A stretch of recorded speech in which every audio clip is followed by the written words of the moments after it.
కొంతమందికి పెళ్ళి అనేది ఒక పీడకల లాంటిది. అసలు పెళ్ళి ఎందుకు చేసుకున్నానురా బాబు అనే ఫీలింగ్లో ఉంటారు. అయితే అసలు ఇదంతా నేను ఎందుకు చెప్తున్నాను తెలుసా? శిఖర్ ధావన్ గారి కోసం. అర్థం కాలేదా? అయితే చెప్తాను చూడండి. రీసెంట్గా ధావన్ గారు క్రికెట్ నుండి రిటైర్మెంట్ ప్రకటించారు. నిజంగా మీరు గుండెల మీద చేయి వేసుకొని చెప్పండి, శిఖర్ ధావన్ ఒక మంచి క్రికెట్ ప్లేయరా కాదా? ఒక బ్యాట్స్మెన్గా, ఫీల్డర్గా, కెప్టెన్గా ఎంతో కృషి చేశారా కదా? అయితే గత 4-5 సంవత్సరాలుగా ఆయనకి ఒక్క ఫార్మేట్లో అయినా సరైన అవకాశం వచ్చిందా? రాలేదు కదా. మరి దీనికి కారణాలేంటి అనే విషయాల్ని, అలాగే ధావన్ గారి ప్రొఫెషనల్ అండ్ పర్సనల్ లైఫ్ గురించి ఈ వీడియోలో తెలుసుకుందాం.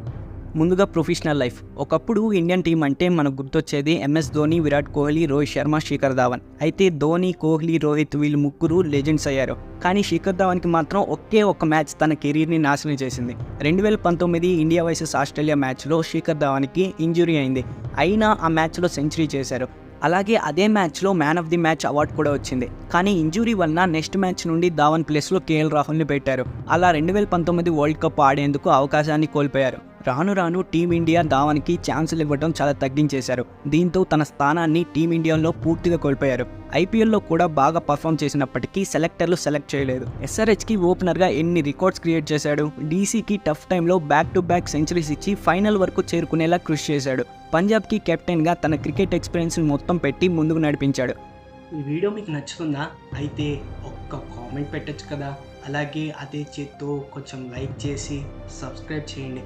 ఇప్పటికే కామెంట్ పెట్టి లైక్ చేసి సబ్స్క్రైబ్ చేసిన వాళ్ళకి థ్యాంక్ యూ సో మచ్. అయితే విరాట్ కోహ్లీ, MS ధోని, రోహిత్ శర్మ లాంటి లెజెండ్స్ లిస్టులో చేరాల్సిన మన గబ్బర్కి ఏమైంది అనే విషయం తెలియాలంటే శిఖర్ ధావన్ గారి వైఫ్ అయిన ఆయిషా ముఖర్జీ గురించి తెలుసుకోవాలి.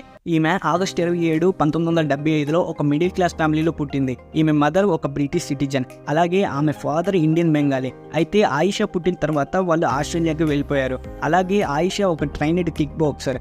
అయితే 1998లో ఒక ఆస్ట్రేలియన్ బిజినెస్ మ్యాన్ని ఈమె పెళ్లి చేసుకుంది. కానీ ఏమైందేమో కానీ వాళ్ళిద్దరూ 2012లో మ్యూచువల్ డ్రైవర్స్ తీసుకున్నారు.